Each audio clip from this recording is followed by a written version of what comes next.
السلام علیکم ورحمۃ اللہ وبرکاتہ۔ الحمد للہ رب العالمین والصلاة والسلام علی رسولہ الامین محمد وآلہ وصحبہ اجمعین، اما بعد۔ اعوذ باللہ من الشیطان الرجیم، بسم اللہ الرحمن الرحیم۔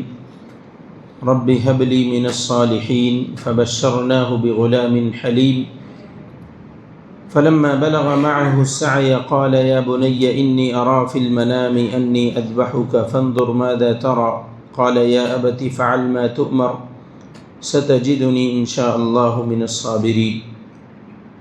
الحمدللہ آج 23ویں تراویح ادا ہوئی، جس میں پارہ نمبر 23 اور پارہ نمبر 24 دونوں پاروں کے کچھ حصے تلاوت ہوئی۔ پارہ نمبر 23 میں سورہ صافات کی آیت نمبر 57 یعنی 57 سے تلاوت شروع ہوئی۔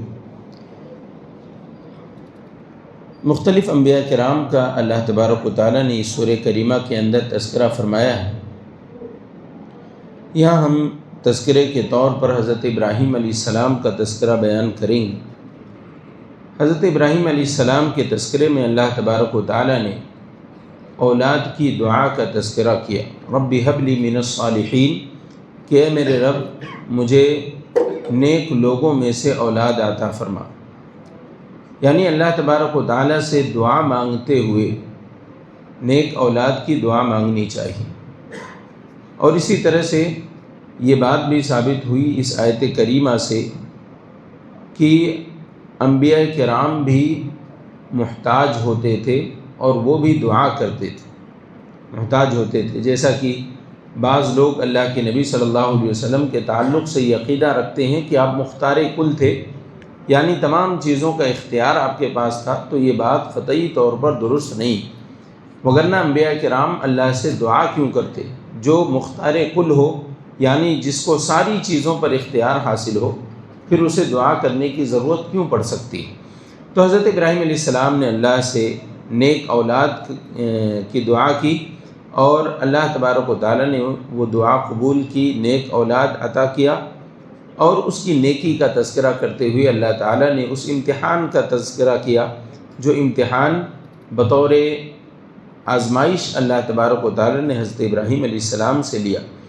کیا؟ فلما بلغ معه السعي قال يا بني إني أرى في المنام أني أذبحك فانظر ماذا ترى، کہ جب وہ بچہ باپ کے ساتھ چلنے پھرنے لگا، یعنی باپ کا ہاتھ بٹانے لگا، تو انہوں نے کہا کہ اے بیٹے میں دیکھتا ہوں خواب میں کہ تجھے ذبح کرتا ہوں۔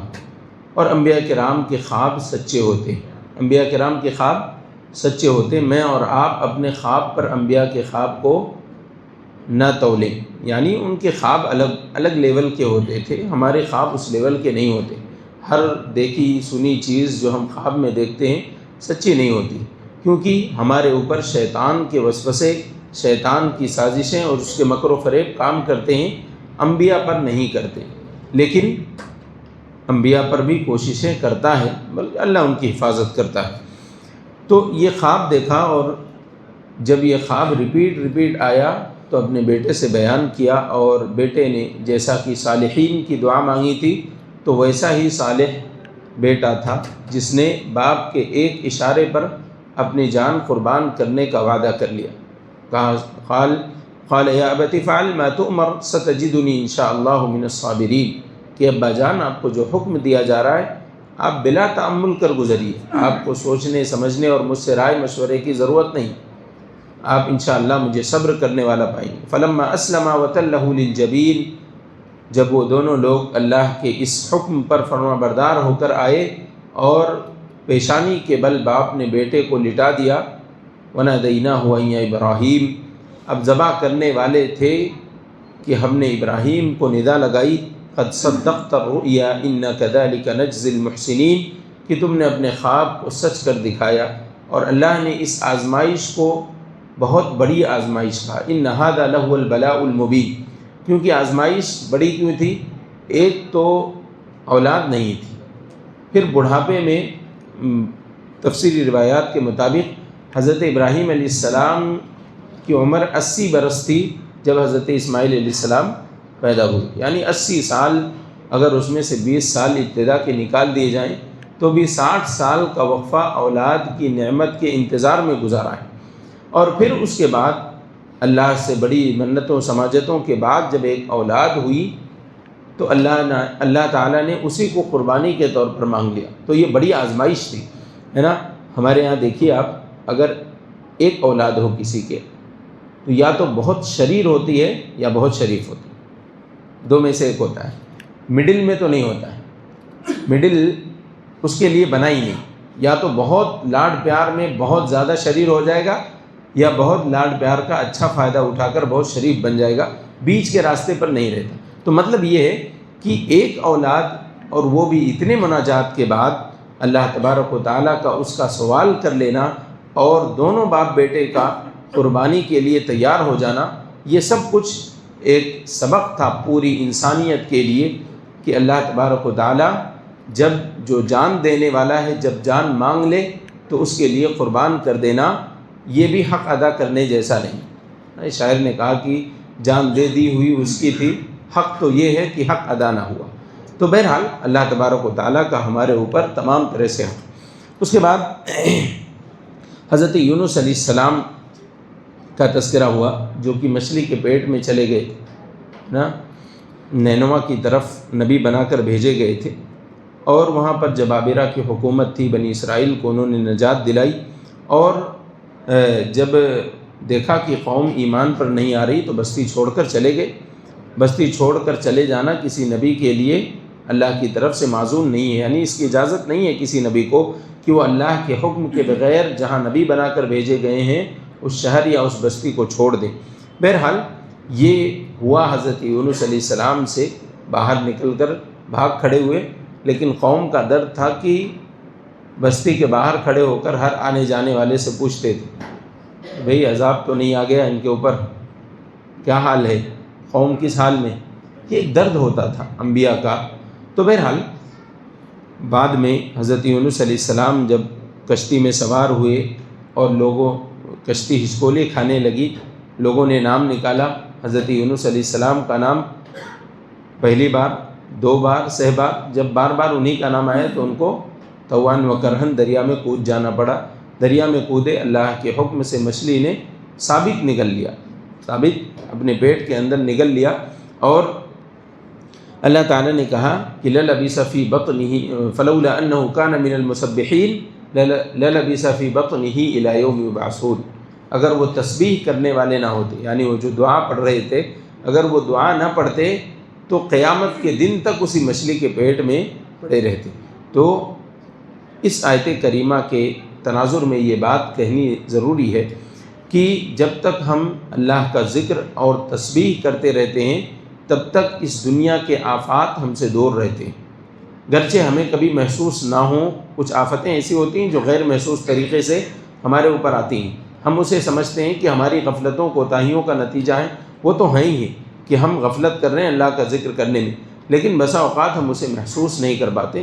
تو محسوس کرنے کی ضرورت ہے، اور جب بھی پریشانیاں آئیں تو ہم دعا کا اہتمام کریں، اور وہ دعا جو حضرت یونس علیہ السلام مچھلی کے پیٹ میں پڑھ رہے تھے، اللہ کے نبی صلی اللہ علیہ وسلم نے اس کی فضیلت میں بیان فرمایا کہ اگر بندہ اس دعا کو پڑھتا رہے تو اس کے اوپر جس طرح کی بھی مصیبت ہو اللہ تعالیٰ اسے دفع کر دیتا ہے۔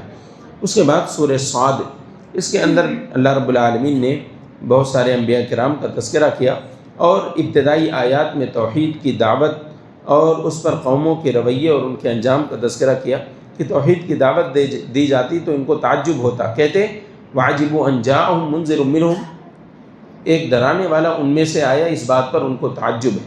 وَقَالَ الْكَافِرُونَ هَذَا سَاحِرٌ كَذَّابٌ، کافر کہنے لگے یہ تو جھوٹا جادوگر ہے، یعنی انبیاء کو کہتے تھے، اور تعجب یہ کرتے تھے أَجَعَلَ الْآلِهَةَ إِلَٰهًا وَاحِدًا، 100 معبودوں کو چھوڑ کر ایک ہی معبود، یہ کیا بات ہے؟ یعنی ان کو تعجب ہوتا تھا کہ ہم اتنے سارے معبودوں کو پکارتے ہیں، ہماری زندگی میں اتنی ضرورتیں ہیں، سب ضرورتیں ایک ہی معبود پورا کرے گا، یہ تو بوجھ ہے۔ کیا سمجھتے تھے؟ یہ تو بوجھ ہے کہ بھئی ایک ہی معبود کو ساری ذمہ داریاں دے دی جائیں۔ ان کا عقیدہ یہ تھا کہ بھئی ہر کام کے لیے ہمارے پاس الگ معبود ہونا چاہیے، ہم کو بارش مانگنی ہے فلاں کے پاس، ہم کو اولاد مانگنی ہے فلاں کے پاس، مصیبت دور کرنی ہے فلاں کے پاس، نفع حاصل کرنا ہے فلاں کے پاس، نقصان دور کرنا ہے فلاں کے پاس. یعنی انہوں نے اپنے اعتبار سے ذمہ داریاں تقسیم کر دی تھیں. اور یہ ذمہ داری تقسیم کرنا بھی معبود پر ایک طرح کا کیا ہے، دباؤ ہے. اور معبود دباؤ والا نہیں ہوتا. معبود پر کسی کا کوئی دباؤ چلتا ہے؟ آپ پریشر ڈال سکتے ہیں معبود پر؟ نہیں ڈال سکتے. تو یہی بات ان کے لیے جواب بھی ہے. اجعل الآلہۃ الہ واحدہ ان ھذا لشیء یراد. اور کہتے تھے ما سمعنا بھذا فی الملۃ الآخرہ، ہم نے گزری ہوئی ملتوں کے اندر یہ سب بات سنی ہی نہیں. ان ھذا الا اختلاق، یہ تو بس اوہام کی باتیں ہیں. بہرحال اللہ تبارک و تعالیٰ نے کہا کہ جب انہوں نے اپنی اسی روش پر ہے نا اپنے آپ کو باقی رکھا تو ہم نے ان کو عذاب میں گرفتار کر لیا. اس کے بعد حضرت داؤد علیہ السلام کے پاس آنے والے ایک مقدمے اور ان کے فیصلے کا تذکرہ ہوا. حضرت داؤد علیہ السلام کی عبادت کا معمول یہ تھا کہ انہوں نے اپنے لیے ایک حجرہ بنایا تھا، اور حجرے کے باہر ایک گارڈ مقرر تھا کہ وہ کسی کو اندر جانے نہ دے. دو لوگ جھگڑا کر کے آپس میں گئے تو دیکھا گارڈ کھڑا ہے تو پیچھے سے پھلانگ کر آ گئے. استصور المحراب، کہ وہ محراب کو پھلانگ کر اندر آ گئے. اذ دخلوا علی داؤد ففزع منهم، داؤد اب ہم یہاں بیٹھے ہیں، کسی چیز کا آنے کا امکان نہ ہو، اچانک اوپر سے کچھ گرتا ہے تو کیا ہوتا ہے؟ فزع ہوتا ہے. دل کے اندر ایک خوف پیدا ہوتا ہے کہ نہ جانے کیا گرا. تو ان دونوں نے کہا کہ لا تخف، اے داؤد ڈرو نہیں. خصمان بغى بعضنا علی بعض، یہ دو جھگڑا کرنے والے ہیں، آپس میں ایک دوسرے سے جھگڑا کر رہے ہیں آپ کے پاس. فاحکم بیننا بالحق ولا تشطط واہدنا الی سواء الصراط، کہ ہمیں سیدھے راستے کی اور صحیح بات کی رہنمائی کیجیے، اور جو ہمارا جھگڑا اس کا فیصلہ کیجیے. جھگڑا کیا تھا؟ ان ھذا اخی، یہ میرا بھائی ہے. لہ 99 نعجہ، اس کے پاس 99 یہ ہیں بکریاں ہیں. ولی نعجۃ واحدہ، اور میرے پاس ایک. فقال اکفلنیھا وعزنی فی الخطاب، یہ کہتا ہے کہ یہ ایک بھی مجھے دے دے. یعنی میرے پاس ہے، ہونے کو ایک ہی ہے، وہ بھی مانگتا ہے. تو قال لقد ظلمك بسؤال نعجتك الى نعاجه، کہا کہ تم نے بہت ظلم کیا، اس کی بھی تھوڑی سی اس کے پاس جو کچھ ہے اسے مانگ رہے. وَإِنَّ كَثِيرًا مِّنَ الْخُلَطَاء، انہوں نے نصیحت کی کہ بہت سارے شریک یعنی پارٹنرز جو ہوتے ہیں بزنس میں، لَيَبْغِي بَعْضُهُمْ عَلَى بَعْضٍ، آپس میں ایک دوسرے کے بارے میں کچھ نہ کچھ اول فول کرتے رہتے ہیں. تو یہ ہوتا ہے پارٹنرشپ میں، اللہ کہ بہت مستحکم ہو، بہت مضبوط ہو. بہت کم لوگوں کو یہ نصیب ہوتا ہے، الا ماشاء اللہ، ہے نا. اور فتنہ مچانے والا جو بھی ہوگا دونوں کا نقصان ہوگا. یعنی اگر تم اپنا 99 لے کر خوش ہو تو خوش رہو، وہ اپنی ایک لے کر خوش رہے، تمہیں کیا ضرورت. وظن داؤد انما فتناہ، یہ معاملہ اور اس کا حل بہت مشکل تھا حضرت داؤد علیہ السلام کے لیے. تو بہرحال انہوں نے اس طرح سے بات کو ان کو سمجھا دیا. لیکن حضرت داؤد علیہ السلام کو یقین ہوا کہ کہیں یہ میرے رب کی آزمائش تو نہیں ہے. فاستغفر ربہ، فیصلہ سنا بھی دیا، پھر استغفار بھی کیا، اور رکوع کرنے کے ساتھ اپنی منہ کے بل گرے اور اللہ رب العالمین کی طرف رجوع کیا. حضرت سلیمان علیہ السلام کی دعا، حضرت سلیمان علیہ السلام نے اللہ سے دعا کی تھی کہ ربی حب لی ملکا لا ینبغی لاحد من بعدی، کہ اللہ مجھے ایسی حکومت عطا فرما کہ میرے بعد کسی کو ایسی حکومت مناسب ہی نہ ہو. تو اللہ نے انہیں حکومت دی. فسخرنا لہ الریح، ہم نے ان کو ہواؤں پر بھی حکومت دے دی. یعنی وہ جو جنوں پر، انسانوں پر، حیوانات پر حکومت تھی تو تھی، ہواؤں پر بھی حکومت تھی. اور جیسا کہ ہم نے کل تذکرہ کیا کہ ایک دن کے اندر 200 دن کی مسافت، ایک دن کے اندر 200 دن کی مسافت صرف خود نہیں بلکہ اپنے لاہو لشکر کے ساتھ طے کرتے تھے. وَلِسُلَيْمَانَ الرِّيحَ غُدُوُّهَا شَهْرٌ وَرَوَاحُهَا شَهْرٌ، صبح ایک مہینہ، شام ایک مہینہ، یعنی عام آدمی ایک مہینے میں اتنا دور جائے. تو حضرت سلیمان علیہ السلام کو یہ دعا اور اس کے پیچھے ایک پس منظر یہ بھی ہے کہ وَأَلْقَيْنَا عَلَى كُرْسِيِّهِ جَسَدًا ثُمَّ أَنَابَ، کہ ہم نے ان کے کرسی پر ایک نعش ڈال دی، پھر انہوں نے توبہ کی. اس کے تعلق سے وہ واقعہ مشہور ہے کہ حضرت سلیمان علیہ السلام کے پاس 70 یا بعض روایتوں کے اندر 90 یا 99 بیویوں کا تذکرہ ملتا ہے کہ انہوں نے کہا تھا کہ آج رات میں ساری بیویوں سے ملاقات کروں گا اور ہر بیوی سے ایک ایک مجاہد پیدا ہوگا۔ اور انشاءاللہ کہنا بھول گئے، انشاءاللہ کہنا بھول گئے، تو ایک بھی عورت حمل سے نہیں ہوئی، ایک اولاد پیدا ہوئی، ایک عورت حمل سے ہوئی، اس سے ناقص اولاد پیدا ہوئی۔ اللہ کے نبی صلی اللہ علیہ وسلم کہتے ہیں کہ اگر انہوں نے انشاءاللہ کہہ لیا ہوتا تو اللہ ساری عورتوں سے ایک ایک مجاہد انہیں بطور اولاد عطا کرتا تھا۔ بہرحال حضرت ایوب علیہ السلام کا تذکرہ ہوا، ان کی بیماری کا خاص طور سے تذکرہ ہوا۔ وَاذْكُرْ عَبْدَنَا ایوب اذ نادى ربه انی مسنی الشیطان بنصب وعذاب۔ بیماری جس کا تذکرہ ہم پارہ نمبر 17 کے اندر بھی کرائیں، برس کی بیماری تھی، مکمل 18 سالوں تک بیمار رہے اور صبر کرتے رہے، اور اللہ رب العالمین نے ان کے صبر کو مثال بنا کر بیان کیا۔ اس کے بعد اللہ رب العالمین نے جب انہیں آرام دیا تو کہا کہ ارکض برجلک، اپنی ایڑی کو یا اپنے پیر کو رگڑو، ھذا مغتسل بارد وشراب، یہاں تمہارے لیے نہانے کے لیے کیا ہے، اور نہانے اور پینے کے لیے ٹھنڈا پانی نکلے گا، اس سے اپنے آپ کو نہلاؤ، یہ پانی سے نہاؤ، پانی سے نہاؤ اور اس کا پانی پیو، یہ بیماری جو ہے ختم ہو جائے گی۔ پھر اللہ رب العالمین نے وہ سارے احوال جو اس بیماری ہونے سے پہلے، اولاد کے چھن جانے سے پہلے، مال و متاع کے چھن جانے سے پہلے تھی، سب لوٹا دی، یعنی صحت یاب کر دیا، آل و اولاد سے نواز دیا، اور مال تو اتنا کہ بعض روایات کے اندر میں نے پڑھا کہ حضرت ایوب علیہ السلام کو اللہ تعالیٰ نے سونا جو ہے ٹڈیوں کی صورت میں نازل کر کے دیا۔ ٹڈی ایسا جیسے جانور پتنگے اڑ کے آتے ہیں نا، تو پورے اڑ کر آتے تھے، اور حضرت ایوب علیہ السلام اپنے چادر کو پھیلا کر اس میں جمع کرتے تھے۔ تو اللہ تعالیٰ نے ایک دن پوچھ لیا کہ ایوب بس کرو، کتنا جمع کر؟ کہ اللہ تو دے رہا ہے تو لینے میں کیا حرج، اپنے لیے پورا ہو جائے گا تو کسی اور کے لیے بھی میں جمع کر لے رہا ہوں، تو جب تو دے رہا ہے تو اس کو ضائع کیوں کروں، تو چھوڑوں کیوں؟ بہرحال اللہ جب دے تو لیتے رہے، لیکن اس خیال سے کہ اس کا حساب بھی دینا ہے، اللہ جب دے رہا ہے تو اس کو قبول کر دی۔ اس کے بعد حضرت آدم علیہ السلام اور ابلیس کا تذکرہ ہوا، جیسا کہ گزشتہ چند دروس کے اندر اس کی وضاحت کی گئی کہ آدم علیہ السلام کا سجدہ کرنے کا حکم تھا، ابلیس نے انکار کیا، اور انکار کی وجہ اس نے بیان کی کہ میں اس سے بہتر ہوں، میں آگ سے پیدا کیا گیا ہوں، یہ مٹی سے پیدا کیا گیا ہے، میرا کام نہیں ہے جھکنا، میرا کام آگے جانا ہے، مٹی کا کام ہے گرنا پڑنا، زمین پر رہنا، میں اس کا سجدہ نہیں کر سکتا۔ تو اللہ تعالیٰ نے کہا ما منعک ان تسجد لما خلقت بیدی، مٹی چھوڑو، میں نے اپنے ہاتھ سے بنایا تھا تو اس کی عزت بڑھ گئی نا، استکبرت ام کنت من العالین قال انا خیر منہ، پھر وہی جواب ریپیٹ کہ میں اس سے بہتر ہوں، تو نے مجھے آگ سے پیدا کیا۔ پھر اس نے مہلت مانگی، اللہ نے اسے مہلت دی، کہا کہ ایک وقت معلوم کے لیے تم مہلت لے لو، لیکن میرے نیک بندوں پر، خالص بندوں پر تمہارا کوئی زور نہیں چلے گا، لیکن زور چلاتا انہی پر ہے۔ نیک مخلص لوگ اس بات سے غیر محتاط نہ ہوں کہ شیطان کا زور تو ہمارے اوپر چلتا ہی نہیں، ہم تو نمازی ہیں، ہم حاجی ہیں، ہم عامر ہیں، یعنی عمرہ کیے ہوئے ہیں۔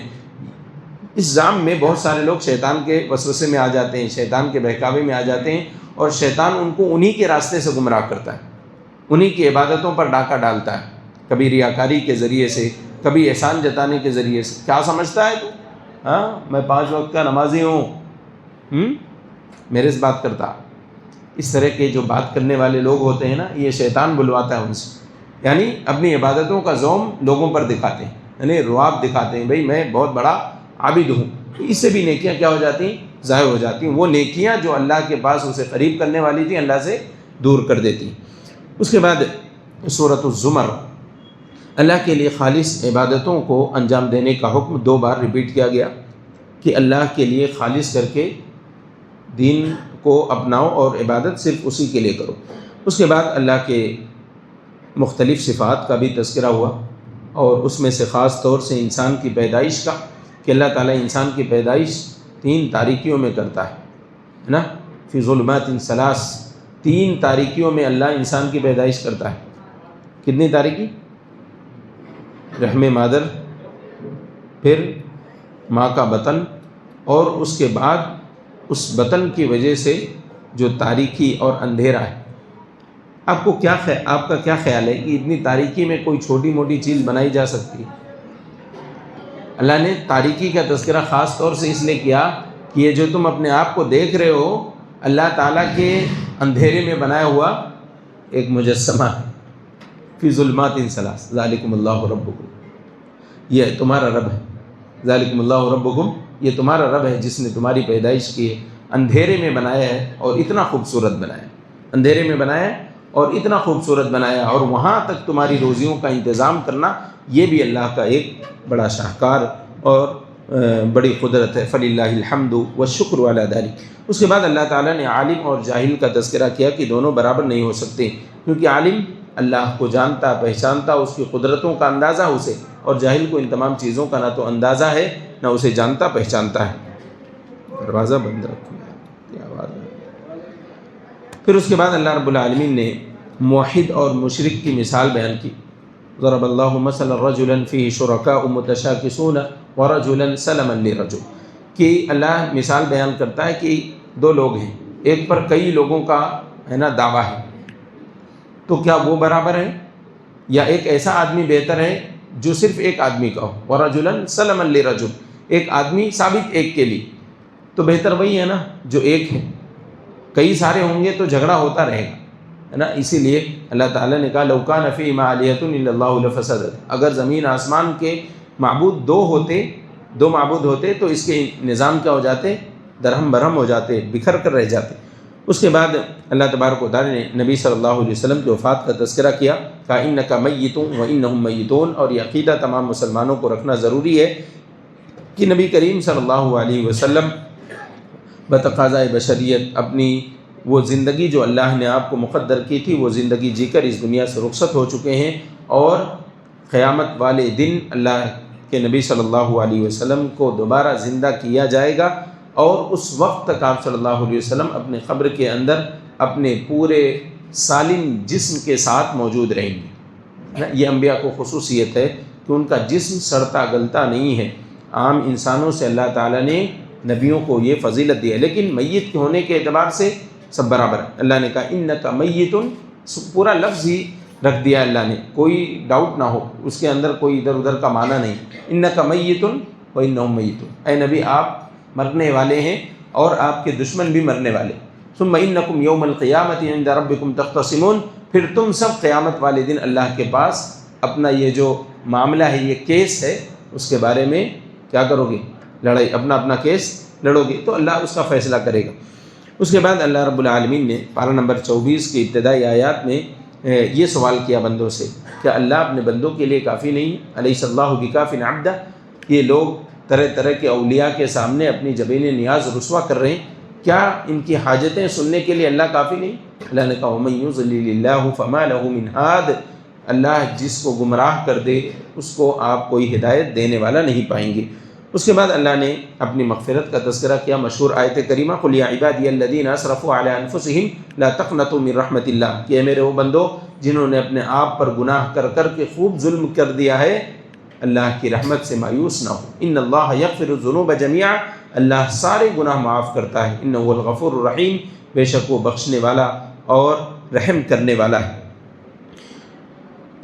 اور اللہ تبارک و تعالیٰ نے انسان کے چند حسرتوں کا تذکرہ کیا کہ ان تقول نفس یا حسرت علی ما فرطت فی جنب اللہ وان کنت لمن الساخرین، کہ میں نے اللہ کے تعلق سے بہت ساری کوتاہیاں کی اور میں خسارہ اٹھانے والوں میں سے ہو گیا۔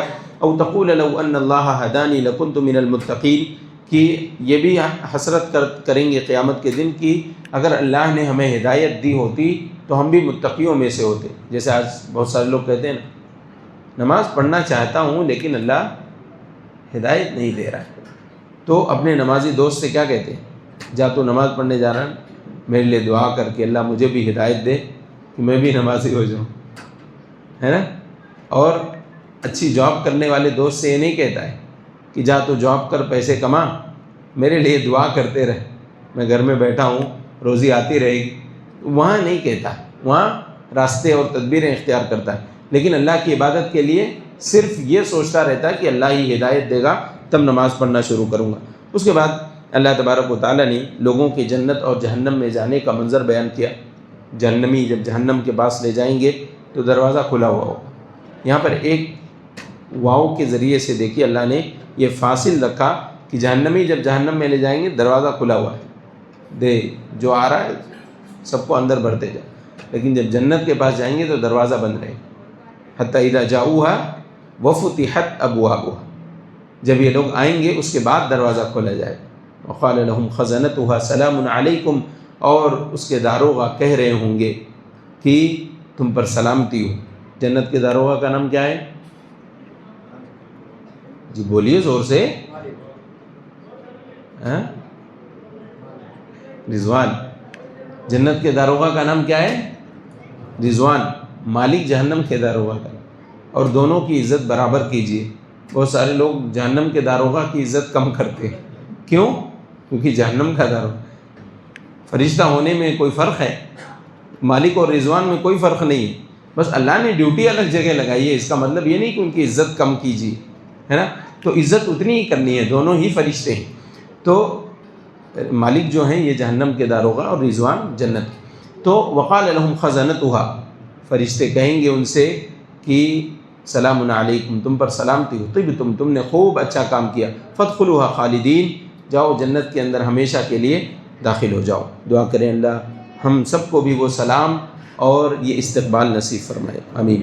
اس کے بعد سورۃ المومن کا آغاز ہوا، اللہ کی رحمت اور اللہ کے عذاب دونوں کا تذکرہ اللہ نے اس کی ابتدائی آیات میں کیا، اور بندوں کو نصیحت کی کہ اللہ کی رحمت پر صرف بھروسہ کر کے نہ بیٹھو، اللہ کی پکڑ بھی بہت سخت ہوتی ہے، اس سے بھی ہمیشہ ڈرتے رہو۔ فرشتوں کی دعا کا تذکرہ فرمایا، ربنا وسعت کل شیء رحمۃ وعلما فاغفر للذین تابوا واتبعوا سبیلک وقہم عذاب الجحیم۔ فرشتے دعا کرتے ہیں ایمان والوں کے لیے کہ اللہ جو لوگ توبہ کرتے ہیں، تیرے راستے کی اتباع کرتے ہیں، ان سب کو جہنم کے عذاب سے بچا لے۔ ربنا وادخلهم جنات عدن التي وعدتهم ومن صلح من آبائهم وازواجهم وذرياتهم، کہ اللہ ان کو بھی جنت میں داخل کر دے، ان کی ذریت جو اصلاح کے ساتھ تھی، یعنی بگڑی ہوئی نہیں، کیونکہ انبیاء کرام کی بھی بعض ذریتیں بگڑی ہوئی تھیں تو وہ جنت میں نہیں جائیں گی۔ اس کے بعد قیامت کے دن کا ایک منظر نامہ اللہ نے بیان کیا کہ قیامت کے دن اللہ سوال کرے گا، لمن الملک اليوم، یہ بڑا روبدار سوال ہوگا کہ اے پوری انسانیت کے لوگوں، آج اللہ کی طرف سے یہ سوال کیا جا رہا ہے، بتاؤ آج کس کی بادشاہت؟ للہ الواحد القہار، ایک اللہ واحد جو نہایت زبردست غصے والا ہے، اس کی بادشاہت۔ پھر اللہ اعلان کرے گا، الیوم تجزا کل نفس بما کسبت لا ظلم اليوم، ڈرو نہیں، اللہ واحد ہے، قہار ہے، غصے والا ہے، لیکن کسی پر ظلم نہیں کرتا۔ آج سارے نفس کو اس کا بدلہ دیا جائے گا، ان اللہ سریع الحساب، اور اللہ بہت جلد حساب لینے والا ہے۔ اس کے بعد آل فرعون کے ایک شخص کا تذکرہ ہوا، وقال رجل من آل فرعون یکتم ایمانہ، آل فرعون میں سے تھا لیکن اپنے ایمان کو چھپا کر رکھتا تھا، وہ لوگوں سے کہتا تھا، اتقتلون رجلا ان یقول ربی اللہ، کیا تم موسیٰ کے پیچھے اس لیے پڑے ہو کہ وہ کہتا ہے کہ میرا رب اللہ ہے؟ وقد جاءکم بالبینات من ربکم، تمہارے پاس دلیلیں آئیں، تم اس کے پیچھے کیوں پڑے ہو؟ اگر وہ جھوٹا ہے تو اللہ کی طرف سے عذاب کا خود مستحق ہو جائے، تمہارے پریشان ہونے کی کیا ضرورت ہے؟ وہ اپنا ثواب عذاب خود سمجھے نا، تو اس کے پیچھے کیوں پڑے، اس کو چھوڑ دو۔ اس کے بعد قبر کا عذاب اور اس کے تعلق سے اللہ تبارک و تعالیٰ نے بیان فرمایا اور قیامت کے برحق ہونے کا تذکرہ کیا۔ آخری آیات جو آج تلاوت کی گئیں، ان الساعة لآتیۃ لا ریب فیہا ولکن اکثر الناس لا یعلمون، کہ قیامت کا جو وقوع ہے وہ ممکن ہے، یعنی قیامت ایک دن ہونے والی ہے، اس کے بارے میں شبہ نہ کرو۔ اسی طرح سے اللہ تبارک و تعالیٰ نے ایمان والوں کے اور رسولوں کے امداد کا بھی یقین دلائے اسی صورت کے اندر کہ اللہ تعالیٰ ایمان والوں کی اور ان کے ساتھ رسول کے ساتھ جو لوگ ایمان لے کر آتے ہیں، اللہ تبارک و تعالیٰ ان کی مدد کرتا ہے، اور قیامت والے دن ان تمام کی امداد پر اللہ رب العالمین کو فخر بھی ہوگا، یعنی اللہ انا لننصر رسلنا والذین آمنوا فی الحیات الدنیا ویوم یقوم الاشہاد، کہ ہم دنیا میں بھی ان کی مدد کرتے ہیں اور آخرت میں بھی ان کی مدد کریں گے۔ اس کے ساتھ دعا کی اہمیت کا تذکرہ ہوا، وقال ربکم ادعونی استجب لکم، تمہارا رب کہتا ہے کہ تم مجھے پکارو، میں تمہاری پکار قبول کروں گا۔ ان الذین یستکبرون عن عبادتی سیدخلون جہنم داخرین، بے شک جو لوگ میری عبادت سے اعراض کرتے ہیں، تکبر کر کے چھوڑ دیتے ہیں، وہ جہنم کے اندر ذلیل و رسوا کر کے ڈالے جائیں گے۔ یا اللہ نے دعا کو عبادت سے تعبیر کیا، گویا کہ دعا کرنا یہ بہت فضیلت والا امر ہے، یہ بھی عبادت کی ایک قسم ہے۔ اس کے بعد اللہ رب العالمین کے صفات کا تذکرہ ہوا، اس کے عمدہ تخلیقات کا ذکر ہوا، جو انشاءاللہ کل کی تراویح میں ہم پڑھیں گے۔ اللہ سے دعا ہے اللہ تبارک و تعالی ہم تمام کو کہنے سنے زیادہ عمل کرنے والا بنائے، ہماری نیکیوں کو قبول فرمائے، ہمارے گناہوں سیئات کو ہم سے درگزر فرمائے۔ جو کچھ ٹوٹی پھوٹی عبادتیں ہم سے ہو رہی ہیں اللہ اسے قبول کر لے، ہمارے لیے ذخیر آخرت اور نجات کا ذریعہ بنائے۔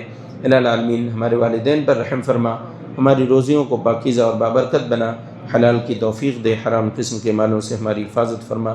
جب تک دنیا میں رکھ ایمان و اسلام پر صحت عافیت اور استقامت کے ساتھ زندگی نصیب فرما، اس دنیا سے رخصت ہوں تو ہمیں رخصتی بالخیر نصیب فرما، خاتمہ توحید و ایمان پر نصیب فرما، اخیر کلام کلمہ توحید لا الہ الا اللہ محمد رسول اللہ زبانوں پر جاری فرما، آمین۔ اقول قولی هذا استغفر اللہ لی ولکم ولسائر المسلمین فاستغفروه انہ الغفور الرحیم، وآخر دعوانا ان الحمد للہ رب العالمین، السلام علیکم۔